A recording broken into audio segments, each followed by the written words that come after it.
Hey everybody, my name is Macgill. I'm co-founder and CEO of Rise, and I'm really excited for this episode of the Rise podcast. Today we're meeting with Peter Kang, who is co-founder of Barrel Holdings. Yeah, Miguel, thanks for having me.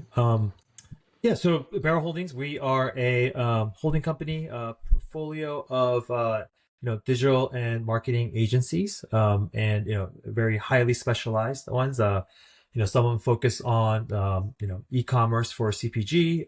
Others are doing like B2B marketing websites for tech and professional services. And we even acquired one recently that does lead gen for home services. And so yeah, very my background was an agency operator for 18 years, and just through that experience, learned a lot about just client services, business development, and just building agency teams. And yeah, I mean, organically, we ended up kind of spinning out a couple agency businesses from the main one we started, and that was where we got this idea of, hey, if you pair an agency with a good operator and provide support, you can kind of build this portfolio of cash flowing businesses. And our goal now is to kind of take cash flows from our profitable businesses and acquire more, maybe incubate some as well, but yeah, mainly kind of focusing on the M&A side to grow. That's awesome. Yeah, and such a cool journey. I looked into this a little bit before. You started with an agency that you were operating yourself. That was the original Barrel, right? Yeah. And Exactly. then basically you kind of scale that up into the holding company. If you could break down your journey into like three eras, like what would those eras be to Yeah, get to yeah. this point? No, Yeah. definitely. I mean, I'd say like the first era was kind of like the phase of like just almost like accidental business person. Just I knew my co-founder and I went to college together, and we had been making websites on the side, and we always kind of wanted to be in business together, but no real kind of strategic plan. We just kind of stumbled into, hey, like this is early 2000s, people needed websites. You could make a living making websites, and that's what we did. And so just we were a lot of it, we came at it from a kind of a craft angle. I was into the design side, he was doing the coding, and so we were building stuff for clients, and really had POV on like what a great looking website should be, and what a good how to build it and everything as well. So we did that, and luckily, like, we had enough tailwind to kind of grow with just all the digital transformation and stuff happening in the space.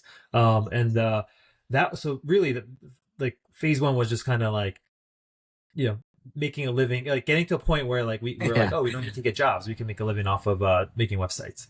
I say like you know, phase two really began when we hit kind of a little bit of a growth, spurt where, we ended up going from, mainly working with small businesses and nonprofits to, landing some more, you know, uh, enterprise level clients, some bigger names, and that necessitated like just hiring more team members. And we went from like kind of being the doers of these sites to kind of having to manage teams. And that was a big education. And we were really ill equipped for the most part. So just I think there was it was a lot of stress, and just we had to kind of go into the mode of like, all right, like we don't design websites anymore. We're designing a business, and we need to learn how to do that. And so Hmm. just found mentors, read a lot of books, and other things to kind of get a better handle on the business side of things. And that really helped us kind of grow the business beyond kind of, we had hit like a plateau for a while, and we're just like, oh my goodness, like is this it?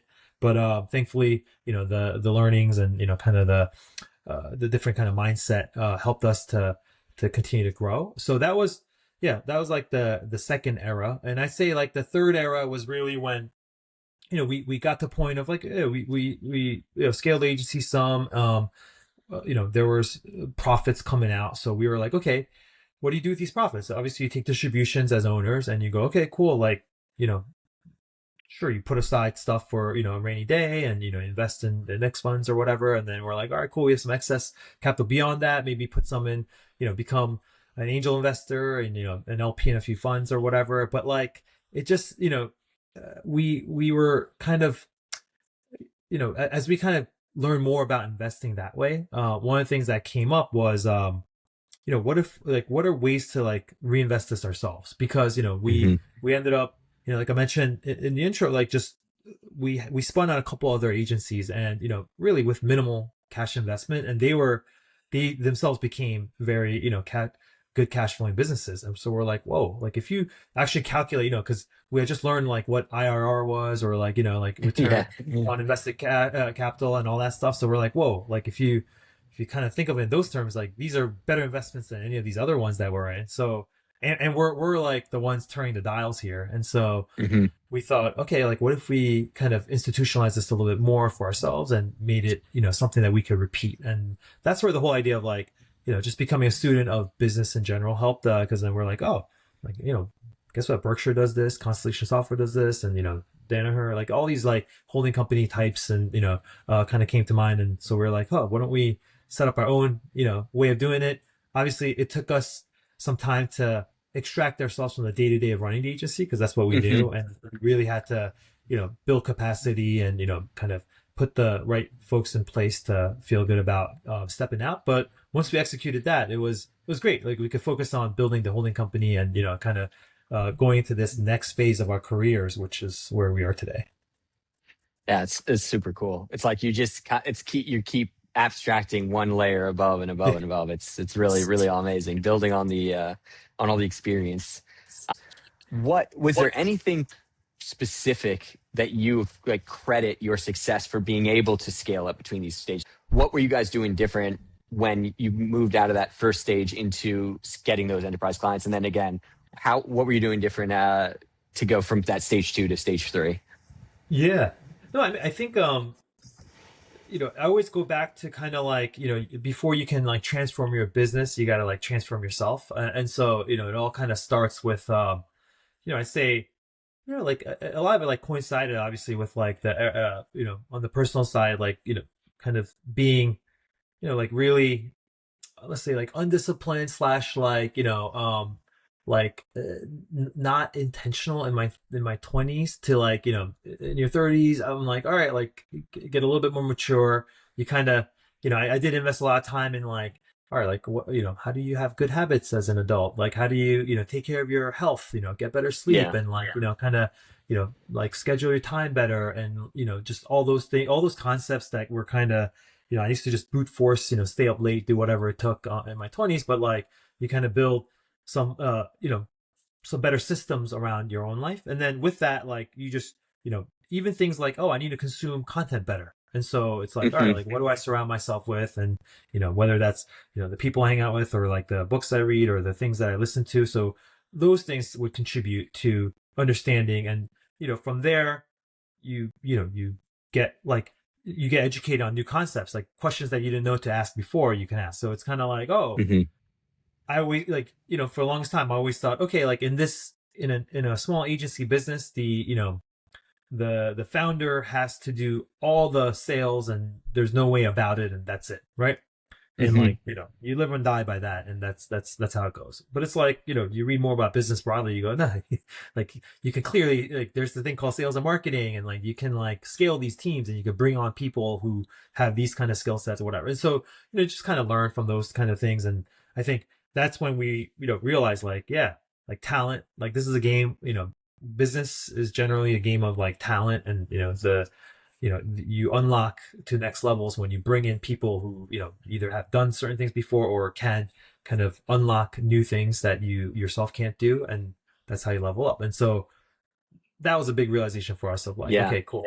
And but it's only possible because like like as a person, like you just kind of have to, yeah, just open yourself up to that possibility, and just change as an individual. That's really insightful. That's kind of something I'm personally also kind of going through as well. I mean, as you move out of those direct operations, delegating is so important, and it's hard to release it. It's like it's like your baby. But yeah, I mean the impact of being able to do that is so huge. In terms of talent, talent is so important to attract, whether you're an agency or a VC backed product company, right? And I feel though like agencies in particular, How do you attract talent when you maybe don't have all the resources that, let's say, a VC backed startup has? Like, what approach do you have Uh, there?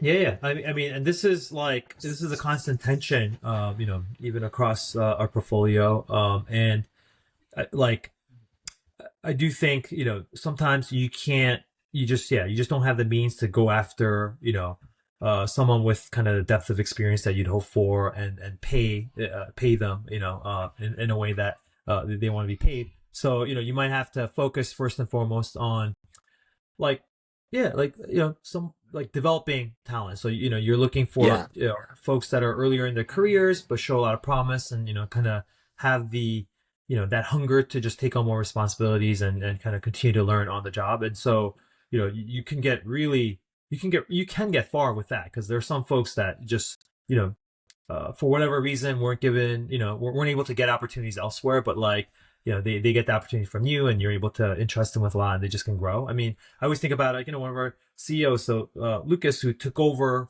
as CEO of our original agency. I mean, he started as a designer, at age like 23, and, kind of grew with us, and after over a decade, we were like, wow, this guy clearly has the chops to, lead this company. And so, Awesome. yeah, there's so, that's the path. But every now and then you do have, bumps in earnings, and there are profits that allow you to take some swings. And I do think, like, the moment you can, think about like, you can afford to upgrade talent, you absolutely should invest in that. And I think one of the biggest regrets of, like, where we might have lost some valuable years was our, unwillingness to do that. Just because, like, the thing about Interesting. hiring a talent is, like, you're gonna get burned. Like, this, that's the nature of talent. Like, you're never gonna bat, 1,000, on that. Like, you're gonna have some strikes, and you're gonna, like, miss out bad on some of them, like terrible swings that you take.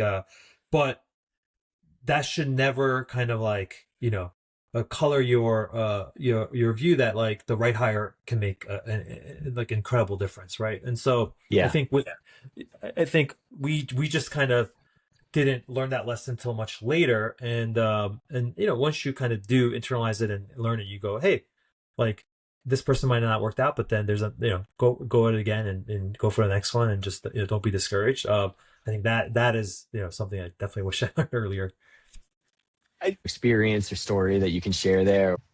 Yeah, I mean, absolutely. Like, there's a period where, like, we had, just we had such a flat organization, right? Because, like, like, let's say it was in my, like, late 20s, and it's basically like me, my co-founder, and then you just have, like, a bunch of individual contributors, and you're like, and there's clearly, like, departments forming organically, Hmm. but, like, there's no leadership on any of them. And, I'm just trying to wear all the Yeah. hats of, like, all right, some one day I'm like the creative director of the design team, and another day I'm like, trying to head up the PM team, and, I just have opinions on all these things. And so it just, it created kind of a vacuum where, like, people were kind of like, all right, like, what's going on? Like, who do I have to talk to? Whatever. So you kind of, first of all, like, like, it's harder to develop talent when you don't have proper leadership, and, folks that are kind of looking out. And also, like, it just puts immense pressure on the, co-founders to kind of, like, wear all those hats and continue going. And so, and also, like, we don't know what you don't know. And, you try to Yeah. swing, like, you try to, like, wing it a lot of times.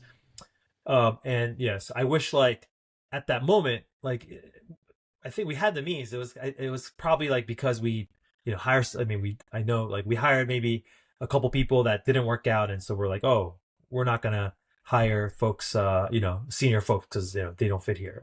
It was like, I think that was a bad lesson to take away. Mm. And Yeah, like, if we had kind of persisted and kind of tried different people, I know, because it proved out to be true later on, like, we would have found somebody that could have kind of leveled us up much sooner. Is there a process now that you have when you're going and hiring talent? Like, what are some of the lessons that you've internalized to try and, make those odds as high as possible that's going to be a success? Yeah, I mean, I think the number one thing is all, like, you know, uh, this is like the mistakes of the early days. I think we used to get so like, impressed and enamored with, like, pedigree. Like, it's like, oh, they worked Mm. at XYZ company that we respect so much, right? Yeah. Oh my God, like we love the work that these guys do, and I can't believe this person worked there. Like, just there was a little bit of like a worshiping of these other firms that we thought, oh yeah, like if they worked there, if they were good enough for them, they're definitely good enough for us, kind of thing. And part of that was like just being insecure about our own kind of position because we're just young and we just felt so inexperienced. And so Yeah. I think over time you're like, doesn't matter where you worked, like you can be from an amazing company, but like you don't no you don't really know the inner workings of that company, unless you actually work there. And like even there, like an individual's contributions, you have to look at it on its own merits and like kind of really stress test it, really get deep on the references, and like some of the best folks come from places where like yeah, like maybe you're not that impressed by where they're coming from, but like they've seen the problems that you have and solved the problems that you're facing now, and like that's what really matters. And so it's kind of like, can they speak to kind of the role really well? Do they actually have the experience of having solved the problems that you need solved? And so like just the way that we think about what makes a candidate appropriate for the role, it's these things. Yeah, and then like it's just you just learn to kind of discount pedigree, Yeah. kind of signals more and more. You kind of mentioned role there as well when hiring. Are there certain roles that you think should be developed in house, or and versus certain roles that should be like you should hire for, or are you kind of open across the board? Yeah. No, I say pretty open across the board because like yeah, and I think it's evolved over time because I used to always think, oh yeah, like like business development like needs to be developed in house because people don't know how to like represent us or like talk about our services and kind of offerings in the or about our agency in the right way. But what's proven out is like no, like we're not that special. Like like Yeah. it's yeah, a lot of this stuff is the same, just with a little different coat of paint. And so, yeah, that like I do think like really smart, good people, you drop them in a place, they'll figure a way out. And I think it's more about yeah, just having a higher kind of concentration of those types of folks within your agency. Makes sense. Yeah. In the intro, you mentioned that you have a portfolio of very specialized agencies. I think Barrow as well was very specialized. Can you talk a little bit about your philosophy around specialization at the agency level? Like, why go that route rather than more, general agencies? And do you see that trend continuing? Where with everything that's changing out there now?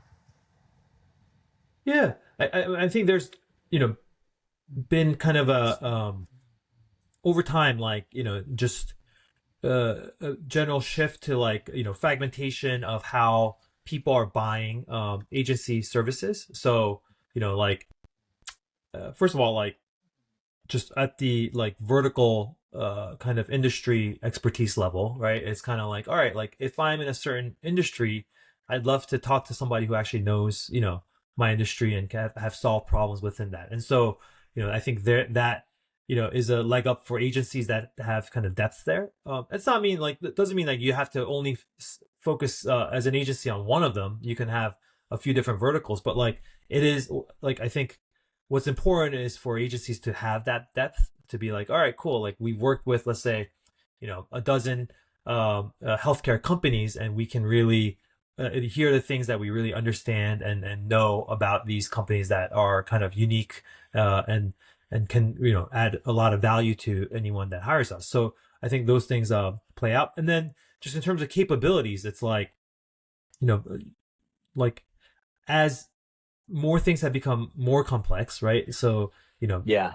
back in the day, like web design development, okay, pretty simple, like like you kind of treat it all the same. But over time there's like ecom has a very specific, let's say like a Shopify site has very specific kind of things that you got to know about, like how that ecosystem works, and how like templating works or whatever in that Hmm. system. So like it helps to be like, hey, this is the thing that we do really well, and we know a ton about it. We've seen all the edge cases and whatnot around this, and so I think that gives confidence to the buyer, and also like it just helps you create some more defensibility in terms of like, yeah, like this is what makes us unique and stand out. And so this it's like we're taking that lens into the agencies because we're not like our agencies are small, right? These are all like kind of sub 50 person firms for the most part that um that can be run very profitably, but like you don't have to service every single client to get there. You just you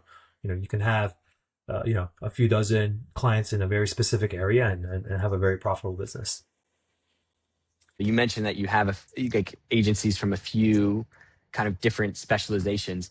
Is there is there some sort of meta specialization that you're looking at when you evaluate these agencies? What are some of the other metrics that you look at when you're Yeah, evaluating? I mean, Yeah.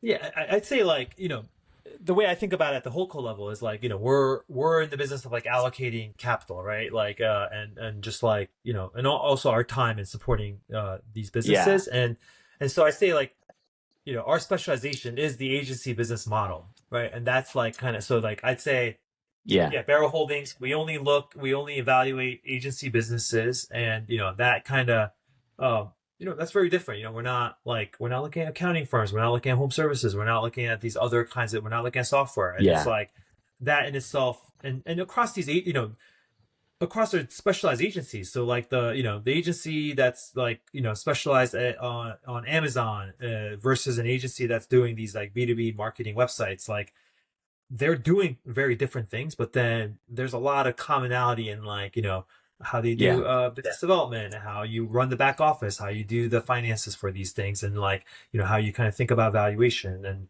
client retention and all that stuff. So like there's a lot of commonalities with the business model that we've Yeah. become specialized in, and that kind of helps us to, stay in a particular lane for our kind of investment thesis.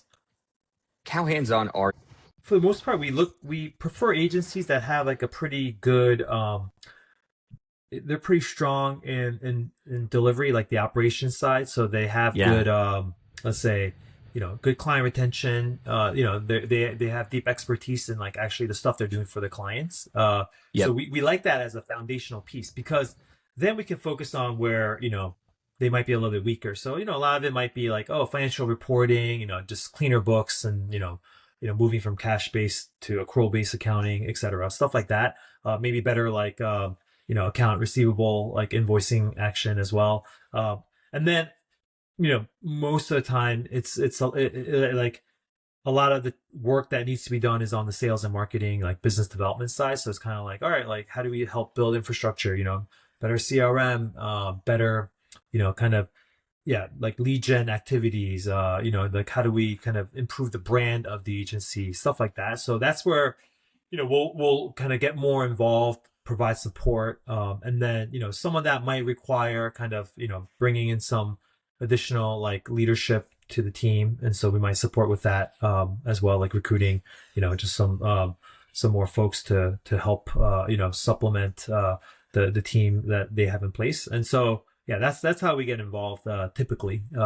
Just but yeah, I do think it's so important for these agencies to have like high retention and really strong expertise in what they do. Do you have certain kind of benchmarks on those numbers that you're looking for when you evaluate these agencies? Yeah, definitely. I mean, like, yeah, and we like businesses where like you know the margins are already pretty good. Yeah. So I think excellent is like gross. So gross margin, we think about it in terms of like gross margin, as in like just basically revenue minus like the labor mainly to deliver the work, just because that's kind of going to be the majority of the cost. Hmm. So and so we like that to be 50% is like good. Yeah. We can make do with like 40 to 40% and up, but anything below that really kind of you know makes it hard to think about investing in growth, like on the Yeah. business development, like sales and marketing side. So it's like, yeah, like a good proxy would be like, all right, or like a good kind of, you know, formula would be like, all right, like 50% gross, and maybe like you can keep the G&A stuff low, like sub 10, and then that leaves maybe like you know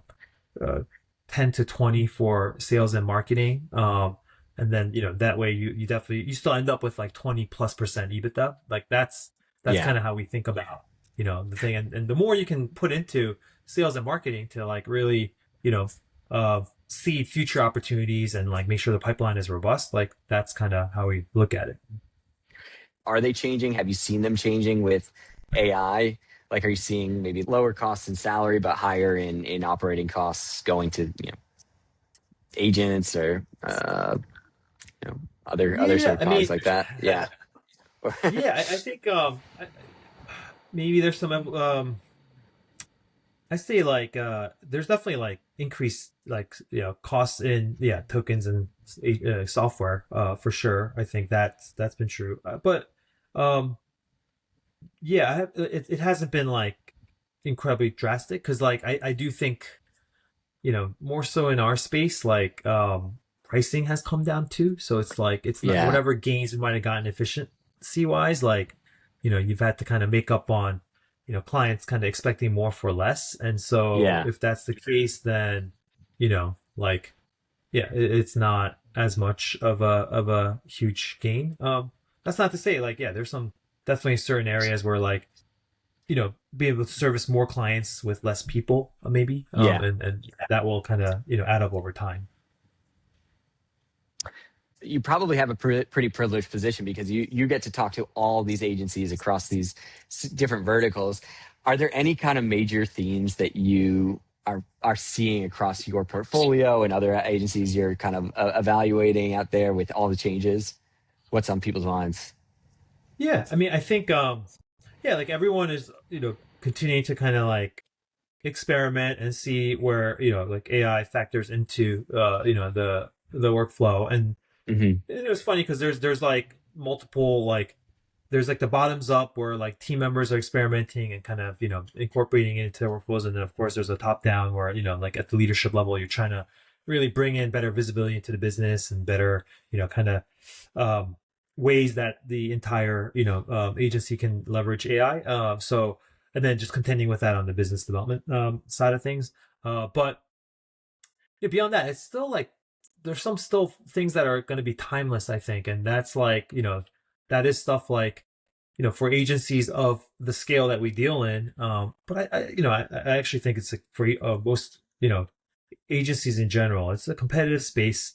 It's always like how do you continue to differentiate and how do you continue to get more opportunities? Because like Yeah. that's you know I think we always joke about this, but it's so true. It's like every agency is like a handful of deals, 2 to 3 deals from like either having a Yeah. great year or having a bad year, and like Mhm. that like if you kind of think about it that way, you always are looking for ways to increase the opportunity set so that you can kind of land those handful of deals that are going to make your year. So I'd say like that's on top of all of our leaders' minds, and even through our site resource site agency habits, they're the folks I talk to through that. It's like agency growth, new clients, like business development. That's always top of mind.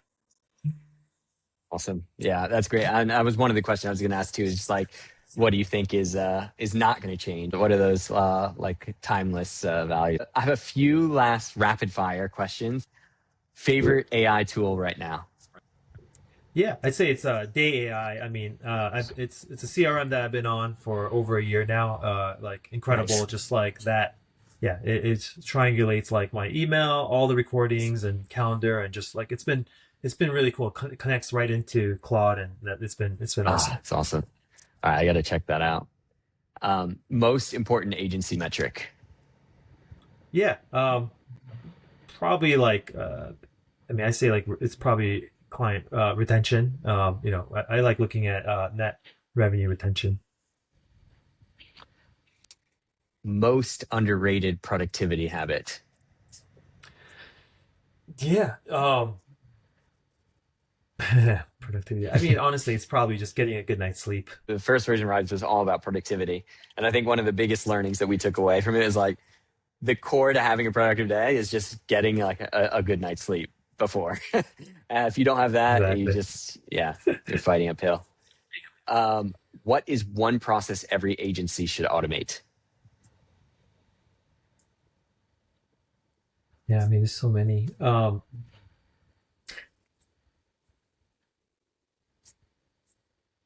You know, I like this because like I've seen our agencies benefit from it, but it's basically like getting a getting like a read of like all the client interactions happening every day, and like just kind Mm, of, if you can automate a way to kind of get a quick snapshot of the sentiment, like how that call went, any flags that jumped out, like to have that feed, it's been incredibly valuable for some of our agencies that have done that. awesome. Okay, last one. One prediction for the agency industry over the next 5 years. It's so hard. I do think like some of these platforms that we initially thought on the website that were so at risk because of AI, like they're going to be a lot stickier than we think. Like even like the old school ones, like the WordPresses of the world, or I mean, we're obviously on Shopify. Like Hmm. I think they're actually going to be okay. Like they're Yeah. they're like the yeah, stories of their demise I think are a bit premature. Yeah. Okay, that's great. Well, yeah, Peter, man, thank you so much for joining. Like, could keep chatting for another hour. So interesting chatting with you. So I really appreciate you, taking the time to chat. If people want to find you, I'll link to your LinkedIn.